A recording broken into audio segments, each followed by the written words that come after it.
Hello दोस्तों, welcome to Dhakad science classes. Dhakad science classes में आपका स्वागत है। मैं जगदीश धाकड़ फिर से आपके सामने हाजिर हूँ। दोस्तों, कल हमने रेखा और कोण का जो लास्ट पोर्शन था उसको कर लिया था। इसका मतलब ये हुआ कि रेखा और कोण हमने पूरा पढ़ लिया। अब दोस्तों, जो रेखा और कोण है ना, इनसे बनने वाली आकृतियों के बारे में हमें अध्ययन करना है। हमारे रीड के सिलेबस में लिखा हुआ है कि रेखा रेखा था कोण, और उसके बाद में त्रिभुज, त्रिभुज की रचना, त्रिभुज की सर्वांग समता वगैरह सब समझना है हमें।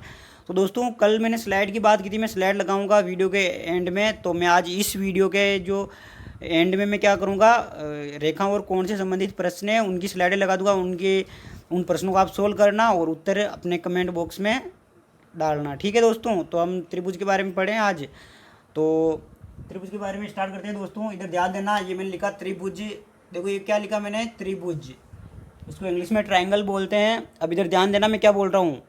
त्रिभुज के बारे में हम पढ़ रहे हैं। देखो त्रिभुज, मैं ये बोल रहा हूँ त्रिभुज के बारे में पढ़ रहे हैं हम। त्रिभुज का पहले अर्थ देख लेते हैं। त्रिभुज का अर्थ क्या होता है दोस्तों। तो त्रिभुज का अर्थ की बात करते हैं। त्रिभुज का जो अर्थ होता है ना, ये होता है तीन रेखाखंड। क्या होता है दोस्तों, तीन रेखाखंड। ठीक है दोस्तों, मैं क्या लिखा है मैंने, तीन रेखाखंड। अब आप खुद देखो, अगर मैं आपको पहले त्रिभुज पढ़ा देता तो क्या आप ये बोलते कि ये रेखाखंड क्या होता है। इसलिए मैंने पहले रेखाखंड वगैरह सब पढ़ा है। तो अब ध्यान देना, इसका अर्थ समझ में आया आपको। क्या होता है, तीन रेखाखंड। देखो त्रि का मतलब होता है तीन, और भुज का मतलब क्या होता है। भुज का मतलब या तो भुजा होता है, या बाहु भी बोल सकते हैं इसको, या फिर रेखाखंड बोलते हैं, या रेखा बोलते हैं। देखो चार नाम है इसके। समझ में आई ये चीज़। अब हम देख लेते हैं त्रिभुज का चित्र। अब इधर ध्यान देना, मैं ये यहाँ पे क्या बना रहा हूँ, त्रिभुज का चित्र। तो इधर ध्यान देना, त्रिभुज का चित्र बनाने के लिए हमने जो भी रेखा और कोण पढ़े ना, उनका 100 में से 100% यहाँ उपयोग हो रहा है। इधर ध्यान से देखना, मैं यहाँ पे त्रिभुज का क्या बना रहा हूँ, चित्र बना रहा हूँ। देखो त्रिभुज का चित्र बना रहा हूँ। देखो ये मैंने बताया था कि समतल में एक ऐसे डॉट लगाते हैं, इसको बिंदु कहते हैं। यहाँ पे मैंने देखो एक चित्र बिंदु ये लगा दिया, तीन बिंदु लगा दिए मैंने। तो अब तक समझ में आया ना, बिंदु मैंने पढ़ा दिया पहले। फिर ध्यान रखना, इस दो बिंदु को जो सीधी दूरी मिलाती है उन्हें हम रेखाखंड बोल रहे थे। फिर मैंने इसको यहाँ पे मिला दिया। देखो ये दो बिंदु को मैंने क्या किया, मिला दिया मैंने। ठीक है ना। तो दो बिंदु को मिलाते ही देखो मेरे पास एक आकृति बन गई। तो मैं बोल रहा था ना कि हम रेखा और कोण पढ़ेंगे, फिर इनसे क्या बनाएंगे, हम आकृतियाँ बनाएंगे अलग अलग। तो देखो ये मैंने आकृति बना दी ना। तो अब ध्यान देना, देखो जो भी क्या लेता है, जन्म लेता है, उसका नाम अवश्य रखा जाता है। तो देखो त्रिभुज ने भी हमने बनाया भी इसको, तो इसका भी नामकरण करेंगे। तो इसका नामकरण ध्यान रखना, अंग्रेजी के बड़े वर्ण, अंग्रेजी के बड़े वर्ण यानी ABCD से किया जाता है। तो ये मैंने A लिख दिया, ये मैंने B लिख दिया, ये मैंने C लिख दिया। तो ठीक है, इसका नामकरण भी कर दिया। देखो ध्यान देना मैं क्या बोल रहा हूँ।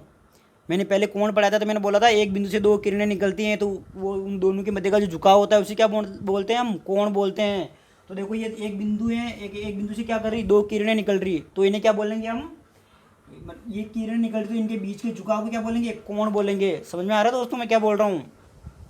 फिर ये देखो सी बिंदु पे आते हैं हम। सी बिंदु है, और सी बिंदु से क्या निकल रही हैं, दो किरणें निकल रही हैं, और दो किरणों के बीच का झुकाव देख लो। ये दो किरण, ये किरण ये है, ये किरण ये, इन दोनों के बीच का झुकाव क्या हो जाएगा, इनके बीच का झुकाव जो है वो कोण कहलाता है हमारा। इंग्लिश में एंगल बोलते हैं इसको। तो इधर ध्यान देखना, ये क्या हो गया, कोण, और वापस ये भी क्या हो जाएगा, कोण। तो दोस्तों ये चित्र आपको समझ में आया कि नहीं आया, चित्र समझ में आ गया। तो चलो चित्र की बात कर ली हमने, ठीक है ना दोस्तों। अब हम बात करते हैं किसकी, त्रिभुज की परिभाषा की। त्रिभुज की परिभाषा, त्रिभुज की ये परिभाषा की बात कर रहे हैं दोस्तों। अब हम इधर ध्यान देना मैं क्या बोल रहा हूँ, त्रिभुज की परिभाषा, डेफिनेशन, इंग्लिश में इसको डेफिनेशन बोलते हैं। ठीक है ना दोस्तों। तो अब देखो त्रिभुज का हम परिभाषा बात करते हैं। जो जो हमने यहाँ पे काम किया उसको लिख दो। ये क्या हो जाएगी, इसकी परिभाषा हो जाएगी। तो यहाँ पे हमने कितने रेखाखंड बनाए बोलो, तीन बनाए। तो मैं लिख दूँ यहाँ पे तीन रेखाखंड। ध्यान रखना, ये देखो फोकट की चीज़ें इसमें आती रहेगी। समतल में स्थित तीन रेखाखंड से बनी बंद आकृति को त्रिभुज कहते हैं। लेकिन हम तो जो शॉर्ट रूप है ना वो लिख लेते हैं यहाँ पे। तो मैं लिखूँ यहाँ पे तीन रेखाखंड, तीन रेखाखंडों से बनी। ध्यान रखना, खंड का मतलब एक हो जाएगा और खंडों का मतलब तीन हो गया इसमें। तीन रेखाखंडों से बनी, ध्यान रखना ये बनी, यहाँ तक तो ठीक है। परिभाषा के लिए देखो, परिभाषा में कहाँ से लिख रहा हूँ, इस चित्र से लिख रहा हूँ। मैंने मेरे मन से, किताब से, कहीं से नहीं लिख रहा हूँ परिभाषा में, इस चित्र से लिख रहा हूँ। समझ में आई दोस्तों। तो अब ध्यान देना, इधर तीन रेखाखंडों से बनी। अब ध्यान रखना, एक शब्द आ रहा है इसमें, बंद। बनी बंद आकृति जो होती है ना, 3 रेखाखंडों से बनी बंद आकृति को हम त्रिभुज कहते हैं। अब दोस्तों आप सोच रहे हो कि ये बंद, ये कौन सी बीमारी है, क्या क्या बीमारी है, इसको समझ लो इधर। तो ध्यान देना, इधर मैं एक चीज़ बता रहा हूँ आपको कि यहाँ से मैंने एक आकृति बनाई, देखो ऐसी, ये मान लो कोई सी भी आकृति हो सकती है। इसका प्रारंभिक बिंदु कौन सा है, देखो प्रारंभिक बिंदु यहाँ पे ये रहा इसका, ठीक है ना दोस्तों। और इसका अंतिम बिंदु कौन सा है, ये इसका क्या है, प्रारंभिक बिंदु, ये इसका लास्ट पॉइंट है। समझ में आया, लास्ट पॉइंट। तो ध्यान रखना, ये क्या आकृति है, खुली आकृतियाँ। खुली आकृति क्यों बोली मैंने इसको, खुली आकृति मैंने इसको इसलिए बोली कि इसका प्रारंभिक बिंदु अलग है और अंतिम बिंदु अलग है। समझ में आ रहा है दोस्त मैं क्या बोल रहा हूँ, इसका प्रारंभिक बिंदु अलग है, अंतिम बिंदु इसका अलग है, इसलिए मैंने इसको क्या बोल दिया, खुली आकृति। अब ध्यान देना, ऐसी आकृति जिसका प्रारंभिक बिंदु और अंतिम बिंदु एक ही हो, उसे हम क्या बोलेंगे, बंद आकृति। उदाहरण के लिए इसको क्या बोली मैंने, खुली आकृति बोल दी इसको, खुली, ओपन, ठीक है ना। अब मैं बात कर रहा हूँ बंद आकृति की बात कर लेता हूँ। यहाँ पे मैंने एक ऐसी आकृति बनाई, तो ध्यान रखना इसका प्रारंभिक बिंदु भी देखो यहाँ पे है और इसका लास्ट बिंदु भी यहाँ पे है, तो ये क्या है, बंद आकृति है। समझ में आ रही है। तो त्रिभुज में भी देखो यहाँ मैं बी बिंदु से चलना प्रारंभ करता हूँ, बी बिंदु से मैं सी बिंदु पर गया, सी से मैं ए बिंदु पर गया, फिर मैं ए से देखो चलता चलता वापस उसी बिंदु पे आ गया। तो प्रारंभिक बिंदु और अंतिम बिंदु जिस आकृति के क्या होते हैं, एक ही होते हैं, यानी अलग अलग नहीं होते हैं, उसे क्या बोलते हैं, बंद आकृति बोलते हैं। तो बंद आकृति दोस्तों समझ में आया, इसलिए हमने क्या बोला, 3 रेखाखंडों से बनी बंद आकृति को क्या कहते हैं, हम त्रिभुज कहते हैं। तो देखो त्रिभुज का अर्थ समझ लिया, इसका चित्र समझ लिया, ये चित्र किसका है, त्रिभुज का चित्र है। फिर हमने देख लिया इसकी परिभाषा। अब ध्यान रखना, त्रिभुज में यहाँ पे त्रिभुज की बात करें, त्रिभुज में कौन कौन से अवयव होते हैं, त्रिभुज में कौन कौन से अवयव। तो अब ध्यान देना, अवयव का मतलब होता है वो किस किस से मिलकर बना हुआ है। जैसे बात करते हैं, उदाहरण के लिए हम बात करते हैं कि अगर हम रोटी की बात कर लेते हैं, रोटी किससे मिलकर बनी हुई थी, नमक, पानी और आटा। तो रोटी के अवयव कौन कौन हो गए, रोटी का अवयव है, पहला तो एक कौन, आटा, दूसरा कौन है, नमक, तीसरा कौन है, पानी। फिर रोटी बन जाती, फिर उसको सेक लेते हैं, वो बात अलग है, उसको पका और कच्चा। तो इसी प्रकार ध्यान रखना, त्रिभुज में कौन कौन से अवयव होते हैं। तो ध्यान रखना, एक तो रेखाखंड होता है, जिसको रेखाखंड को देखो, रेखाखंड के क्या क्या नाम है, रेखाखंड को थोड़ा बढ़ा दे दोनों दिशाओं में, असीमित लंबाई तक बढ़ा दे, उसको रेखा बन जाती है, और उसी को हम भुजा बोल सकते हैं, उसको बाहु बोल सकते हैं। तो ध्यान रखना, इसमें रेखाखंड त्रिभुज में क्या होता है, पहला तो होता है, एक तो कौन होता है, भुजा, ठीक है दोस्तों, एक तो भुजा होता है। दूसरा इसमें कौन होता है, दूसरा इसमें ध्यान रखना, देखो एक तो ये रेखाखंड होगा, दूसरा ये क्या है, इसमें कोण। ध्यान देना क्या बोल रहा हूँ मैं, इसमें कोण है ये, तो दूसरा अवयव कौन होगा, कोण। तो त्रिभुज में कौन कौन से अवयव होते हैं, ध्यान रखना, त्रिभुज में कौन कौन से अवयव होते हैं, तो एक तो भुजा होती है, दूसरा क्या होता है, कोण होता है। ध्यान रखना, त्रिभुज में कुल अवयव की संख्या, यहाँ पे लिख दूँ मैं, त्रिभुज है, त्रिभुज में कुल अवयव कितने होते हैं, यहाँ पे लिख रहा हूँ, देखो कुल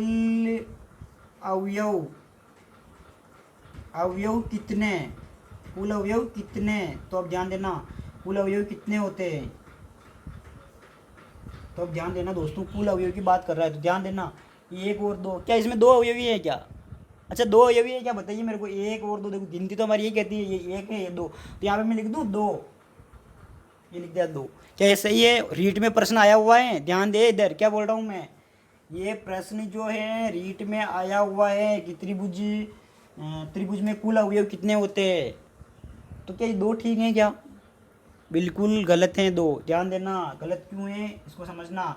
देखो एक तो क्या है, त्रिभुज में ए बी रेखाखंड है, दूसरा क्या है, BC रेखाखंड है, तीसरा क्या है मेरे पास, ये देखो तीसरा क्या है, AC रेखाखंड है। एक कोण A है, कोण B है, कोण C है। इसका मतलब ध्यान रखना, भुजा कितनी होती है इसमें, 3 तो होती है भुजा, 3 होते हैं कोण, कितने हो गए 6। तो कुल अवयव कितने होते हैं 6। समझ में आया दोस्तों ये। अब ये अवयव बात कर लिया हमने इसके बारे में, और इसकी भुजा के अवयव बता दिए, ये यहाँ तक ठीक है। अब ध्यान रखना, त्रिभुज के अब जो ये ना अंतःकोण, क्या देखो अंत का मतलब होता है अंदर, समझ में आ रहा, बाएं का मतलब होता है बाहर। तो त्रिभुज के यहाँ पे ये भी लिख लो, त्रिभुज है, त्रिभुज के अंतःकोण का योग, मैं लिख रहा हूँ यहाँ पे अंतः, त्रिभुज के तीनों, देखो यहाँ पे थोड़ा सुधार करते हैं, त्रिभुज है, त्रिभुज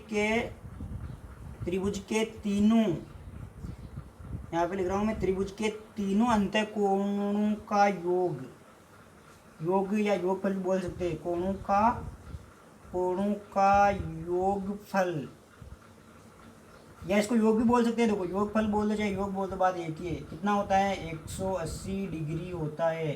ध्यान दे दोस्तों मैं क्या बोल रहा हूँ, त्रिभुज के तीनों अंतः कोणों का योगफल। इसका मतलब ये हुआ कि इसका मतलब क्या हुआ, अर्थार्थ। यहाँ पे समझ लो इसको, इससे क्या निष्कर्ष निकला, अर्थार्थ। यहाँ पे लिख दूँ मैं, देखो अर्थार्थ, अर्थार्थ लिखा मैंने, कोण ए प्लस, कोण ए कौन सा है, ध्यान दे इधर, ये जो बिंदु है ना, ये इस पर जो कोण बन रहा है ना, उस कोण का नाम है कोण ए। ये बिंदु है, इसका नाम, ये कोण जो है ना, इसका नाम है कोण बी, इसका नाम है कोण सी। तो ध्यान दे इधर, मैं बोल रहा हूँ कोण ए प्लस कोण बी प्लस कोण सी बराबर 180 डिग्री। इसको आप ध्यान रखना, याद कर लेना, ये काफ़ी बार काम में आएगा, सवाल करेंगे ना उसमें काम में आएगा। तो समझ में आया दोस्तों, ये इनको अंतःकोण बोलते हैं। क्यों अंतःकोण क्यों बोलते, क्योंकि अंदर बने हुए, देखो सीधी सी बात है, ये कोण अंदर बने हुए तो अंतःकोण तो बोलेंगे, जो बाहर बनेगा उसे बाएं कोण बोलेंगे। तो चलो उसको भी समझ लेते हैं हम।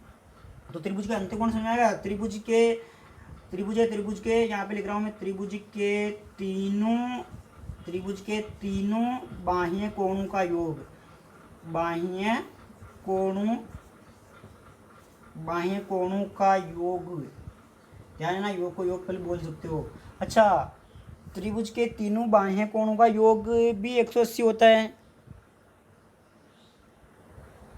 अच्छा, यहाँ पे मैं 180 लिख दूँ तो क्या सही आ जाएगा, बोलो कमेंट करो जल्दी से, सही आ जाएगा क्या? नहीं, सही नहीं आएगा, ध्यान रखना। कितना होता है, 360, इसका दुगना, अंतःकोणों का दुगना होता है।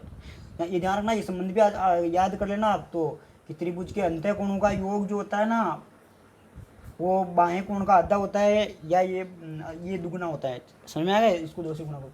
अब ध्यान में बाह्य कोण होते कौन से हैं, तो बाएं कोण में इधर से एक आकृति बना दूँ, इसी में समझ लेना आप, ये मिटा दूँ मैं, खुली आकृति बना करके, आपको समझ में आ गया हो, देखो मैं इसी में छेड़छाड़ कर दूँ, लेकिन अभी क्या है, आप इसको फिर पढ़ोगे, रिवीजन करोगे तब समझ में नहीं आएगा। तो ये मैं एक रेखाखंड बना दिया मैंने, इस रेखाखंड के ये बिंदु है, ध्यान रखना, एक बिंदु मैंने ऊपर लगा दिया, इस बिंदु को इससे मिला दिया मैंने, इस बिंदु को इससे मिला दिया, ठीक है ना दोस्तों, समझना इस चीज़ को। ये तो ध्यान रखना। अब मैं एक भुजा को इस दिशा में आगे बढ़ा दूँ, मान लो इस भुजा को मैंने इस दिशा में आगे बढ़ा दिया, इस भुजा को मैंने इस दिशा में आगे बढ़ा दिया, और इस भुजा को मैंने इस दिशा में आगे बढ़ा दिया। दोस्तों समझ में आ रहा है मैं क्या कर रहा हूँ, ये नहीं, चलो ठीक है, ये भी ठीक है। तो ये कोण जो बनाना, इसको बाएं कोण बोलते हैं, इस कोण को बाएं कोण बोलेंगे, इस कोण को बाएं कोण बोलेंगे। समझ में आ रहा? तो बाएं कोण का योगफल कितना होता है, 360 डिग्री। तो दोस्तों ये त्रिभुज से संबंधित कुछ महत्वपूर्ण तथ्य थे जो मैंने आपको बताए। और अब आप क्या करो, अब इसका जल्दी से स्क्रीनशॉट ले लो, फिर हम आगे पढ़ते हैं। तो दोस्तों इसका स्क्रीनशॉट आपने ले लिया होगा। तो अब तक मैंने क्या बताया आपको, अब तक मैंने बताया कि त्रिभुज का अर्थ 3 रेखाखंड, 3 भुजा, 3 बाहों या 3 भुज भी हो सकता है। ध्यान रखना, भुज का मतलब भी वही होता है। अर्थ चित्र देख लिया आपने इसका, ये चित्र है इसका। और ध्यान रखना, फिर मैंने परिभाषा बताई थी, 3 रेखाखंडों से बनी बंद आकृति को क्या कहते हैं हम, 3 रेखाखंडों से बनी बंद आकृति को हम बोलते हैं त्रिभुज। त्रिभुज में कौन कौन से अवयव होते हैं, भुजा होती है, कोण होता है, ध्यान रखना, ठीक है ना। इसमें देखो शीर्ष भी हो सकता है, लेकिन शीर्ष इसलिए नहीं बोल रहे क्योंकि जब रेखाखंड शीर्ष होगा तभी तो रेखाखंड बनेगा, इसलिए हमने शीर्ष को उसी में जोड़ दिया। समझ में आ गया ना ये चीज़। फिर मैं आगे बता दूँ आपको, कुल अवयव कितने होते हैं। रीट में आया हुआ प्रश्न है, 6 अवयव होते हैं। ऐसा भी रीट में प्रश्न आ चुका है कि त्रिभुज के निर्माण के लिए कम से कम कितने अवयव होते हैं, उनको हम आगे देखेंगे अभी। फिर ध्यान देना इधर, फिर मैं बोल रहा अंतःकोणों का योग 180 डिग्री होता है। फिर मैंने आगे बताया आपको कि बाह्य कोण का योग 360 डिग्री होता है, और ये बाह्य कोण त्रिभुज में बाह्य कोण भुजा को बढ़ाने पर प्राप्त होते हैं। ठीक है दोस्तों, अब समझ में आ गया आपको। अब मैं बता रहा हूँ आपको त्रिभुज का वर्गीकरण किसके आधार पर, कोणों के आधार पर। यहाँ पे हम बात कर रहे हैं, देखो किसकी, भाई मैंने आपको ये बताया कि क्या त्रिभुज का वर्गीकरण करना है, किसके आधार पर, कोण के आधार पर। तो मैं लिख रहा हूँ त्रिभुज का वर्गीकरण, त्रिभुज का वर्गीकरण करना है। यहाँ पे लिख रहा हूँ मैं त्रिभुज का वर्गीकरण, या त्रिभुज के प्रकार भी बोल सकते हैं इसको, ध्यान रखना। त्रिभुज का वर्गीकरण कोणों के आधार पर, ध्यान रखना, ये लिख रहा हूँ मैं किसके आधार पर, कोणों के आधार पर। अब इधर ध्यान देना, ये कितने प्रकार का होता है। पहला तो मैं यहाँ पे लिख दूँ कोणों के आधार पर, ध्यान देना, कोणों के आधार पर ये 3 प्रकार का होता है। यहाँ पे लिख दूँ मैं 3 प्रकार का। पहला कौन सा आएगा, ध्यान रखना, पहला आएगा न्यून कोण त्रिभुज, न्यून कोण त्रिभुज। ये ध्यान रखना, ये ऐसा मैं छोटा सा आकृति बनाता हूँ, त्रिभुज को मैंने छोटा कर दिया, उसको हम त्रिभुज बोलते हैं, इसलिए मैंने इसको त्रिभुज, एक हिंदी में लिख दो त्रिभुज, या तो या गणित का सिंबल ये हो जाएगा। ओके दोस्तों, तो अब ध्यान देना, पहला तो मेरा ये हो गया। दूसरा हो गया, देखो एक टेबल के रूप में समझ लेते हैं। दूसरा हो जाएगा समकोण त्रिभुज, समकोण त्रिभुज। तीसरा हो जाएगा कौन सा, अधिक कोण त्रिभुज। अधिक कोण त्रिभुज नाम से पता चल रहा है, त्रिभुज को समझ में आ गया। त्रिभुज क्या होता है, तीन रेखाखंड से बंद आकृति। और अधिक कोण न्यून कोण हमने पढ़े थे। न्यून कोण किसका, ऐसा कोण जिसका मान 0 डिग्री से बड़ा हो, 90 डिग्री से छोटा हो। समकोण ऐसा कोण जिसका मान 90 डिग्री के बराबर हो। अधिक कोण 90 डिग्री से बड़ा, 180 डिग्री से छोटा। ठीक ना दोस्तों। अब ध्यान देना, इधर मैं बना रहा हूँ, देखो यहाँ पे मैं क्या कर रहा हूँ, यहाँ पे मैंने एक बिंदु लगाया, ये समतल में स्थित एक बिंदु ये लगा दिया, समतल में एक बिंदु ये लगा दिया। इधर ध्यान देना, देखो एक बिंदु मैंने यहाँ पे लगाया, इस बिंदु का नाम मान लो मैं ए रख देता हूँ, इस बिंदु को मैं बी बोल देता हूँ, इस बिंदु को मैंने सी बोल दिया। इधर ध्यान से देखना, मैं आपको क्या बताना चाहता हूँ दोस्तों, इधर ध्यान देना क्या बता रहा हूँ मैं। देखो इस बिंदु को मैंने, ये बिंदु जो है ना अभी तो इनके बीच में है, देखो ये बिंदु इसके बीच में है, तो मैं क्या करूँ, इसको इससे मिलाया मैंने, इसको इससे मिलाया मैंने, इसको इससे मिलाया। दोस्तों समझ में आई ये चीज़। तो ध्यान रखना, ये कोण जो है ना ये न्यून कोण है, ये कोण 90 डिग्री से कम है, ये भी 90 डिग्री से कम है, ये भी 90 डिग्री से कम है। तो ये तीनों कोण क्या है, न्यून कोण है। ठीक है ना दोस्तों। इसलिए ध्यान रखना, ये तीनों कोण न्यून कोण है, इसलिए इस त्रिभुज को क्या किया, कहा हमने न्यून कोण त्रिभुज। समझ आया दोस्तों। ठीक है, फिर अब आ जाते हैं हम समकोण पे। ध्यान रखना, ये एक समतल में बिंदु लगाया, एक समतल में बिंदु यहाँ पे लगाया। अब ध्यान रखना, पहले मैं बीच में लगा रहा था, अब बीच में नहीं, अब इसके सीध में लगाना है, यहाँ पे लगा दिया। तो देखो दोस्तों, इस बिंदु से मैंने इसको मिलाया, इससे मैंने इसको मिलाया, इससे मैंने इसको मिलाया। ठीक है, ये बिंदु मेरा ए था, ये मेरा बी था, ये मेरा सी है। अब ध्यान देना, यहाँ पे कितना कोण बन रहा है, ये 90 डिग्री का। ऐसा जो चिन्ह लगा था ना मैं, इसका मतलब होता है 90 डिग्री का कोण बन रहा है। ठीक है दोस्तों। अब आगे देख लेते हैं, ये न्यून कोण है वापस, ये दो जो है ना ये न्यून कोण है। ध्यान रखना, इसमें 3 न्यून कोण थे, इसमें 2 न्यून कोण है। अब देखो, अब क्या करते हैं हमने, देखो यहाँ पे मैंने एक बिंदु लगाया, एक बिंदु मैंने यहाँ पे लगा दिया। पहले तो हम न्यून कोण में क्या करते थे, बिंदु को यहाँ पे रख रहे थे, समकोण में यहाँ पे लेके अधिक कोण में इधर किसका दे बेट। ठीक है, इसको इधर किसका दे, यहाँ पे किसका दिया मैंने। तो अब ध्यान देना, इधर मैंने इसको इससे मिलाया, इसको मैंने इससे मिलाया, इसको मैंने इससे मिलाया। तो इधर ध्यान देना, ये क्या बन गया मेरा, ए बिंदु ये है, बी बिंदु ये है, सी है, ये अधिक कोण, ये जो कोण बन रहा है मेरा अधिक कोण के है, इसको ध्यान देना, ये अधिक कोण है और ये क्या है, न्यून कोण है। तो एक त्रिभुज बन गया, देखो यहाँ पे। ठीक है ना दोस्तों। तो ये तीनों प्रकार हो गए। देखो न्यून कोण त्रिभुज क्या होगा, मतलब ऐसा त्रिभुज जिसमें सभी कोण क्या हो, यहाँ पे लिख दूँ मैं परिभाषा। देखो ऐसा त्रिभुज, ये त्रिभुज है, ध्यान रखना, ऐसा त्रिभुज जिसके सभी अंतःकोण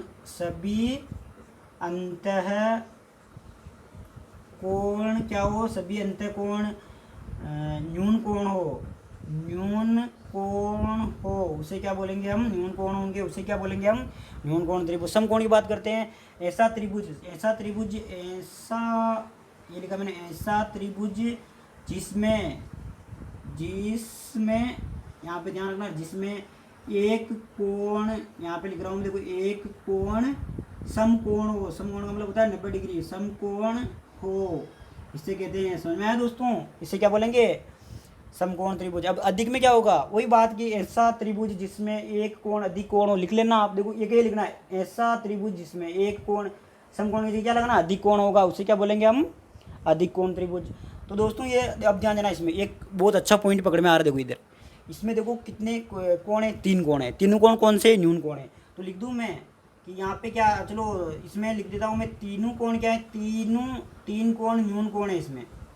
ये पॉइंट लिख दिया देखो मैंने। ठीक है ना, 3 है तो इसका मतलब 2 तो हो गई सही। ठीक है ना दोस्तों। इसमें ध्यान रखना, इसमें न्यून कोण कितने हैं, 2 कोण क्या है, न्यून कोण है। इसमें भी कितने, देखो ये कोण और ये कोण कौन सा है, न्यून कोण है। 2 कोण न्यून कोण है। तो मैं क्या नीचे एक नोट बना के लिख सकता हूँ, नोट लिख रहा हूँ, ध्यान देना, त्रिभुज के, यहाँ पे त्रिभुज नहीं, हम बात करते सभी त्रिभुज का मतलब समबाहु हो, विषम, ये मतलब कि न्यून कोण हो, अधिक कोण हो, कोई सा भी कोण हो। ध्यान देना, सभी त्रिभुज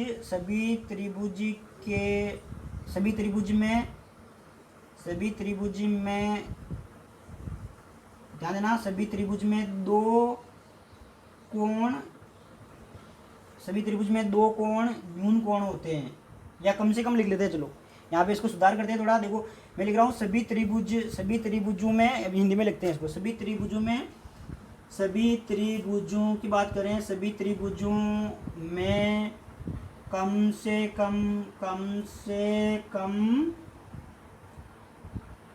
कम दो कोण न्यून कोण होते हैं। 2 कोण न्यून कोण होते हैं, ये ध्यान रखना, सत्यास्ती में आ सकते हैं न्यून कोण होते हैं। दोस्तों ये कोणों का वर्गीकरण, त्रिभुज का वर्गीकरण हमने देखा किसके आधार पर, कोणों के आधार पर। आप जल्दी से इसका स्क्रीनशॉट ले लीजिए। हम अब देखते हैं, हम आगे देखते हैं। तो दोस्तों आपने इसका स्क्रीनशॉट ले लिया होगा। दोस्तों ध्यान रखना, मैं एक चीज़ बता दूँ आपको, जो मैं ये बना रहा हूँ ना, ऐसा का ऐसा ध्यान रखना, नोट्स बनाना, कोई आपको दूसरा लॉजिक लगाने की ज़रूरत नहीं है इसमें। क्यों? क्योंकि मैं एक पूरे नोट्स के रूप में आपको लिखवा रहा हूँ। ये देखो ध्यान रखना, मैं त्रिभुज पढ़ाया ना, ऐसा त्रिभुज कहीं पे नहीं पढ़ाते, आप देख लेना वीडियो बोले। तो मैंने आपको नोट्स के रूप में पढ़ा रहा हूँ, मैं शॉर्ट नोट्स बोल सकते हैं आप इससे, ठीक है ना दोस्तों। तो अब इधर ध्यान देना, देखो त्रिभुज का वर्गीकरण किसके आधार पर कर दिया, कोणों के आधार पर। अब इसको तो क्या कर देते हैं, साफ यानी मिटा देते हैं। अब हम वर्गीकरण किसके आधार पर करेंगे, भुजा के आधार पर। इधर ध्यान देना, भुजा के आधार पर कर रहा हूँ ना मैं, तो इसको भी मैं मिटा दूँ, तो इससे ये परिभाषा भी देखो साफ हो जाएगी। ये परिभाषा भी ये यहाँ पे मिटा दे, इसको रहने देता हूँ क्योंकि ये भी मेरे काम में आ जाएगा। देखो वापस इसलिए, क्योंकि आपने तो स्क्रीनशॉट ले लिया होगा। तो अब ध्यान देना इधर, अब हम पढ़ रहे हैं कोणों का वर्गीकरण किसके आधार पर, कोणों के आधार पर तो पढ़ लिया। अब बची कौन, देखो त्रिभुज में अवयव कितने थे, 2 ही तो थे। मतलब त्रिभुज में घटक ये बोल सकते हैं, अवयव तो 6 थे कुल, लेकिन एक तो कोण था, एक भुजा थी। तो मैंने कोणों के आधार पर पढ़ लिया। अब बच्चा कौन, भुजा, तो उसको भी ले लेते हैं। देखो इधर तो मैंने ले लिया त्रिभुज का वर्गीकरण किसके आधार पर, भुजा है, भुजा भुजा के आधार पर। अच्छा ये भुजा के आधार पर ये 3 ही होगा या यहाँ पे 4-5 कर दे, 3 ही रहने दें। क्यों, 3 होता है इसलिए रहने दें। हमारे देखो हमारी मर्जी नहीं चलती गणित में। गणित में त्रिभुज के आधार पर भी 3 प्रकार के होते हैं। वहाँ पे लिखूँ मैं वापस, देखो कौन कौन सा होता है। एक तो होता है, पहला तो होता है सम बाहुबली, ध्यान रखना, बाहुबली नहीं, समबाहु त्रिभुज। फिर आ जाएगा कौन सा, समद्विबाहु, समद्विबाहु,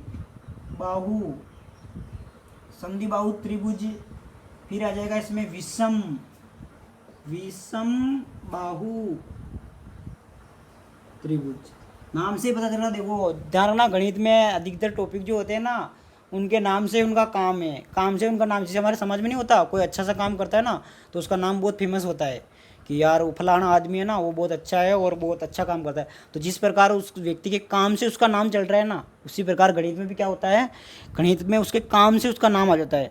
क्यों? क्योंकि देखना इधर, समबाहु, समबाहु का मतलब होता है क्या, सम का मतलब होता है, इसमें ध्यान देना, सम का मतलब होता है समान, और बाहु का मतलब क्या होता है, भुजा। मैंने बताया था ना आपको, इसको रेखाखंड भी बोल सकते हो आप, रेखाखंड भी बोल सकते हो उसको आप, रेखा भी बोल सकते हो, भुजा भी बोल सकते हो, भुज भी बोल सकते हो। अब इधर ध्यान देना, समान। अब ध्यान रखना, ऐसा त्रिभुज जिसकी सभी भुजाओं के माप क्या हो, समान हो। ध्यान देना, माप समान होने चाहिए। तो अब इधर ध्यान देना, मैं इसको क्या बोल देता हूँ, ये अब मान लो हम जो है ना, भुजा को समान करने के लिए इस भुजा पर छोटा सा एक चिन्ह लगाते हैं, ऐसा ये बराबर का चिन्ह लगा देते हैं, ताकि हमें क्या हो, ये चिन्ह क्या बताता है, ये चिन्ह बताता है कि तीनों भुजा के माप बराबर है, ठीक है ना दोस्तों। तो इधर ध्यान देना, मैं क्या इसकी परिभाषा लिख दूँ, ऐसा यहाँ पे लिख रहा हूँ, देखो ऐसा त्रिभुज, ऐसा त्रिभुज, ऐसा त्रिभुज जिसकी, ऐसा त्रिभुज जिसकी तीनों भुजाओं का माप, ऐसा त्रिभुज जिसकी तीनों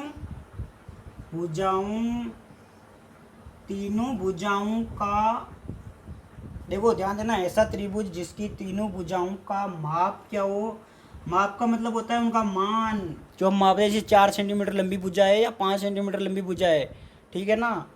तो ऐसा त्रिभुज जिसकी तीनों भुजाओं का माप समान होता है, या सेम बोल सकते हैं इंग्लिश में होता है, उसे क्या बोलते हैं हम, समबाहु त्रिभुज। ध्यान देना, समबाहु त्रिभुज समझ में आया क्या। अब ध्यान देना, समबाहु त्रिभुज आपको समझ में आ गया, तो अब इससे जुड़े कुछ और फैक्ट देख लेते हैं। अब ध्यान देना, अभी मैं आगे बढ़ाऊंगा आपको।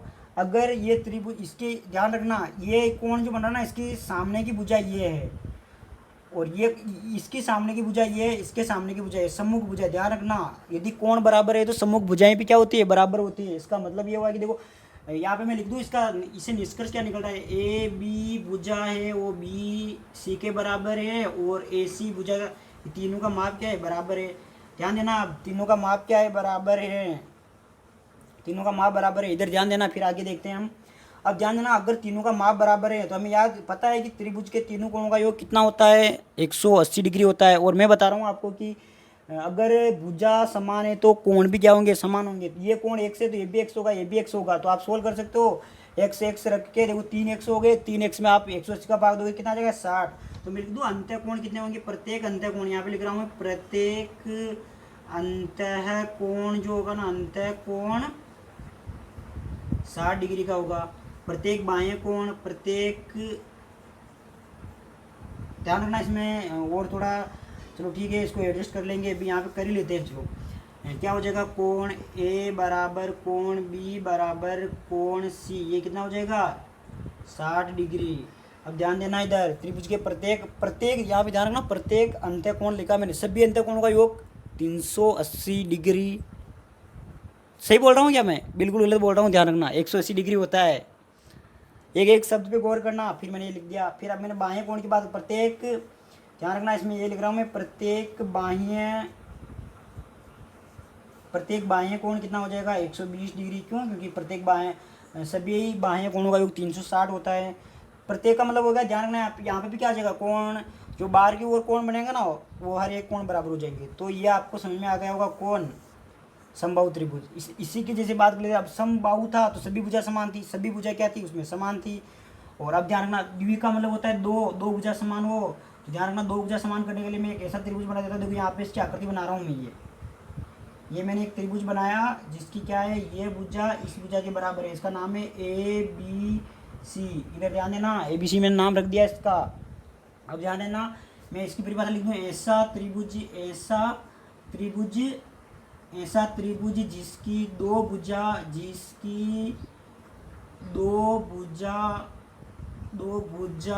का माप क्या हो, दो भुजाओं का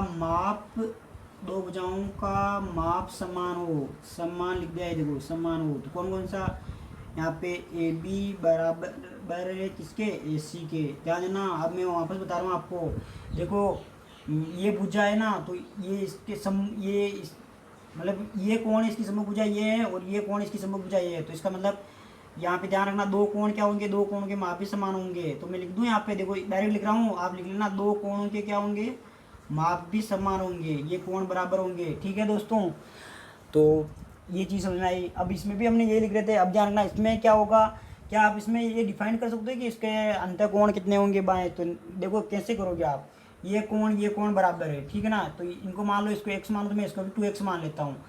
तो ध्यान रखना आप कर सकते हो उसको भी, देखो इस सूत्र से, ध्यान देना किस सूत्र से, मैंने बोला कि इसको मैं x मान लूँ, इसको भी x मान लूँ, तो x प्लस और ये कोण कौन सा है, कोण A, तो मैं लिख दूँ कोण A बराबर कितना होता है 180 डिग्री होता है। देखो ध्यान देना इधर दोस्तों, तो अब x का मान पता ही नहीं है, क्या करेंगे, कुछ कर ही नहीं सकते, तो आप रहने दो, बस इसको लिख दो आप, ठीक है ना दोस्तों। ये मैंने इसलिए बताया कि आप क्या इसमें ऐसा लॉजिक लगाओ, वो यहाँ नहीं लगाओ, ये गलती मैं गलती नहीं कर रहा हूँ, आपको गलती करवा रहा हूँ कि आप ऐसी गलती परीक्षा में नहीं करो। एक्स का मान पता होगा, अगर इनका मान 50 डिग्री है, मान लेते हैं एक्स का मान कितना है 50 डिग्री, इसका 50 डिग्री 100 डिग्री, उसको उधर भेजेंगे तो एक का मान कितना जाएगा 80 डिग्री। समझ में आ रहा है दोस्तों ये चीज़। अभी जगह विषम बाहु में, विषम का मतलब होता है समान नहीं, यानी असमान, विषम का मतलब क्या होता है असमान। तो इधर ध्यान देना, ये है विषम बाहु, तो ऐसा त्रिभुज ध्यान रखना, मैं यहाँ पे बना दूँ एक में क्या करूँ, यहाँ पे बना दूँ, एक यहाँ पे बना दूँ। तो मैंने ये एक भुजा ये बना दी, एक भुजा मैंने इसकी ये बना दी और एक भुजा मैंने इसकी ये बना दी। तो ध्यान देना ये ए है मेरे पास, ये बी है, ABC है। ध्यान देना अब इसमें क्या होगा, यहाँ तक तो देखो हमने देख रहे थे इसमें तीनों भुजा का माप समान था, इसमें दो का था, इसमें लिख देंगे कोई भुजा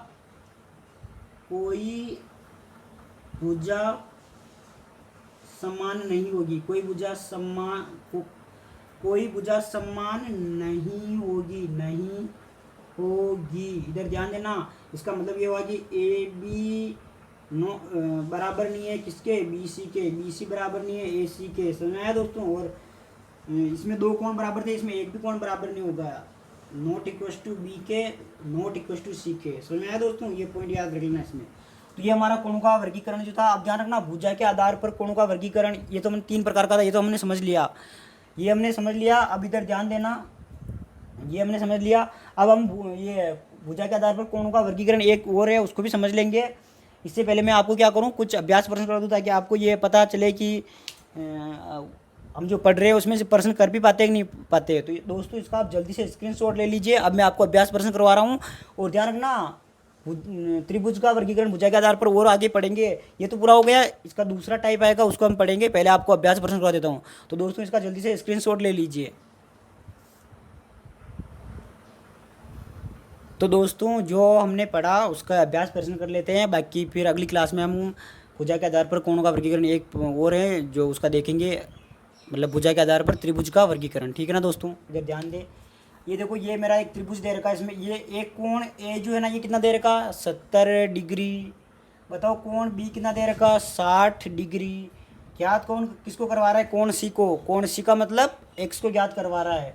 तो हम अच्छे से जानते हैं कि त्रिभुज के तीनों अंतः कोणों का योग कितना होता है, बोलिए। अच्छा 360 होता है क्या? नहीं 360 तो नहीं होता है। अच्छा 180 होता है। हाँ बिल्कुल 180 होता है। ध्यान दे इधर, त्रिभुज के तीनों कोणों का योग कितना होता है, यहाँ पे लिख दूँ मैं, देखो चूंकि ध्यान रखना, यहाँ पे मैं बिंदी लगा रहा हूँ, नीचे जो बिंदी लगती है वो चूंकि त्रिभुज के तीनों कोणों का योग कितना होता है साहब, 180 डिग्री होता है। तो ये मैंने 180 डिग्री लिख दिया, ठीक है ना। कोण ए का मान कितना दे रखा है दोस्तों, देखो कोण ए का मतलब 70 डिग्री दे रखा है, बी का कितना दे रखा है 60 डिग्री, सी का कितना दे रखा है एक्स कितना 180 डिग्री। इसको जोड़ो कितना आ जाएंगे 130। 130 का पक्षांतरण कीजिए, कितना आ जाएगा 180 डिग्री माइनस 130 डिग्री। बोलो कितना बचेगा दोस्तों, 50 डिग्री। उत्तर आ जाएगा हमारा, ये क्या आ गया हमारा उत्तर। बोलो सरल है कि नहीं सवाल, रीट में ऐसे प्रश्न आते हैं। फिर आगे देखो इसी का दूसरा सवाल है, ये ध्यान रखना, इसमें 40 डिग्री रहेगा। वही बात वापस, त्रिभुज के तीनों कोणों का योग कितना होता है 180 डिग्री। तो मैं लिख दूँ यहाँ पे x plus 40 degree plus 40 degree बराबर कितना हो जाएगा 180 डिग्री हो जाएगा। तो x प्लस 80 डिग्री हो जाएगा, इसका पक्षांतर करूँगा तो 180 में से कितना घटाना है दोस्तों 80 डिग्री, ये 80 डिग्री घटाना है। तो x बराबर कितना बचेगा 100 डिग्री। ध्यान देना, ये जो हम करते हैं ना, देखो ये x 50 का हो सकता है कि नहीं हो सकता। अगर यहाँ पे इसका मान 100 डिग्री आ जाता तो बताओ ये संभव था क्या, नहीं, क्यों, क्योंकि ये न्यून कोण है। इधर ध्यान देना, ये देखो अधिक कोण है ये, तो इसका मान 100 आया तो राइट है ना, बिल्कुल सही है ये उत्तर। देखो उत्तर को थोड़ा लॉजिक लगा के चेक भी कर लिया करो, ऐसा नहीं कि इसको आप बोल दो कि सर ये तो 90 डिग्री, मतलब 90 डिग्री तो क्या, इसको 120 डिग्री बोल दो आप। मान लो 120 डिग्री आ रहा तो उत्तर गलत है फिर वो, क्यों, क्योंकि ये न्यून कोण है।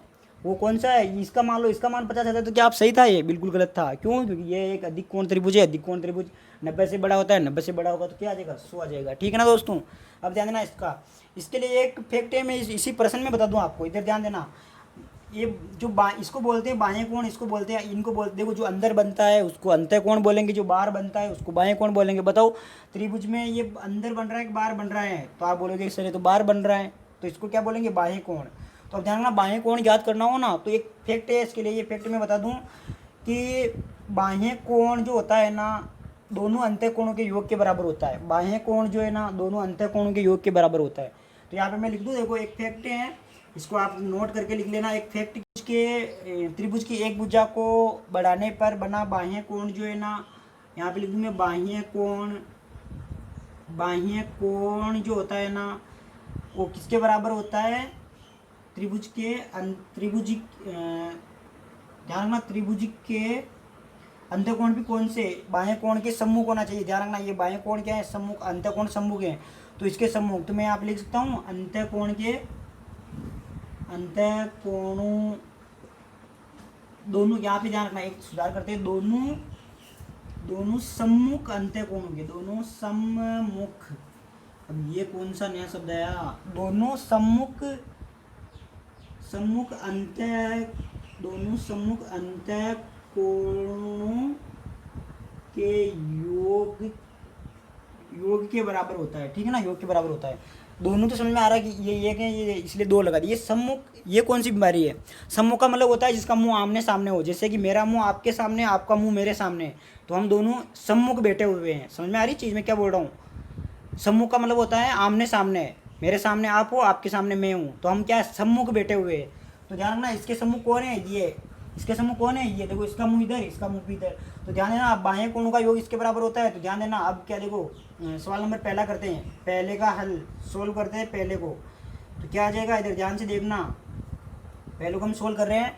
तो बाह्य कोण कौन सा है, एक्स है, और दोनों सम्मुख कोण कौन से हैं, 60 डिग्री प्लस 40 डिग्री, 100 डिग्री। तो देखो यहाँ पे भी चेक कर लो आप, क्या यहाँ पे मान लो 50 डिग्री आता तो क्या आप इसको मान सकते थे क्या, बिल्कुल नहीं। क्यों, क्योंकि अधिक, देखो दिखने में अधिक कोण लग रहा है, अब इधर ध्यान देना, दूसरा प्रश्न का सॉल्यूशन। दूसरा प्रश्न क्या है हमारा, दूसरा प्रश्न जो है हमारा, ये ध्यान रखना, ये याद रखना। देखो दोस्तों, ये जो है ना, इस पर रीड में सवाल आ सकता है। ये फैक्ट है, ये फैक्ट याद रखना। आप क्या रखोगे दोस्तों, वो क्या कि लाइट चली गई है, तो इधर ध्यान से वापस अपने टॉपिक पे आ जाते हैं दोस्तों। हमारा दूसरा प्रश्न करना है। दूसरा प्रश्न कौन सा, ये वाला। अब बताओ इसमें ये कोण जो है ना, ये बाएं कोण है, ये इसके बाएं कोण के सम्मुख अंतः कोण है। तो अच्छा, एक चीज़ तो मेरे को समझ में आ गई, मैं ये सवाल कर सकता हूँ। देखो ये 60 है, लेकिन इसका तो मान ही नहीं दिया ना, प्रश्न में मिस प्रिंट है। समझ में आई कि नहीं आई चीज़? आप ऐसे ही सोच रहे हो ना कि प्रश्न में क्या है, मिस प्रिंट है, लेकिन बिल्कुल नहीं। जब भी ऐसा सिंबल बनता है तो इसका मतलब होता है 90 डिग्री। तो ध्यान दे दोस्तों, ये एक्स जो है ना, एक्स का मान क्या आ जाएगा, एक्स बराबर 60 डिग्री प्लस 90 डिग्री, कितना हो जाएगा, ये हो जाएगा 150 डिग्री। 150 का मतलब कितना होता है, 150। देखो ये 150 अधिक कोण में आ रहा कि नहीं आ रहा। अगर मैं इसको मान लो 50 मान रहा था, तो क्या मानते आप? नहीं मानते। तो दोस्तों, आज की क्लास आपको कैसी लगी?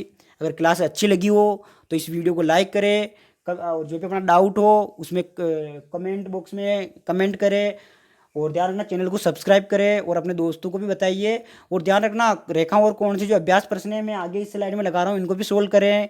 तो धन्यवाद दोस्तों, और आज की क्लास कैसी लगी कमेंट अवश्य करें। जय भारत माता।